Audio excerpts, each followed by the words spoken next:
ধূপগুড়িতে এসে থেকে শুধু অফিস টু বাড়ি আর বাড়ি টু অফিস ছাড়া আর কোথাওই যাওয়া হয়নি।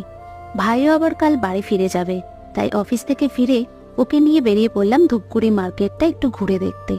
সন্ধ্যার সময় বেরিয়েছি আর ফুচকা খাবো না, তাই আবার হয় নাকি? কিন্তু কোনো ফুচকাওয়ালারই দেখা নাই। ফুচকার সন্ধানে হাঁটতে হাঁটতে আমরা জাস্ট ভুটান বর্ডারে পা রাখবো, ঠিক সেই সময় ভাগ্যিস একটা ফুচকাওয়ালা দেখা পেলাম। তবে ফুচকাগুলো খেয়ে ঠিক শান্তি পেলাম না। মনের অশান্তি দূর করতে গেলাম ধূপগুড়ি মায়ের দর্শনে। জায়গাটা ভীষণই সুন্দর ও শান্তিপূর্ণ। স্থানীয়দের থেকে জানতে পারলাম এটি ধূপগুড়ির সবচেয়ে পুরানো মন্দির।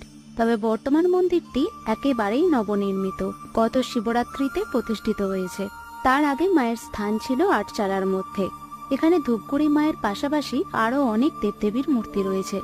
মন্দির দর্শন ও প্রসাদ গ্রহণ করে সবশেষে আমরা গুটি গুটি পায়ে বাড়ির উদ্দেশ্যে রওনা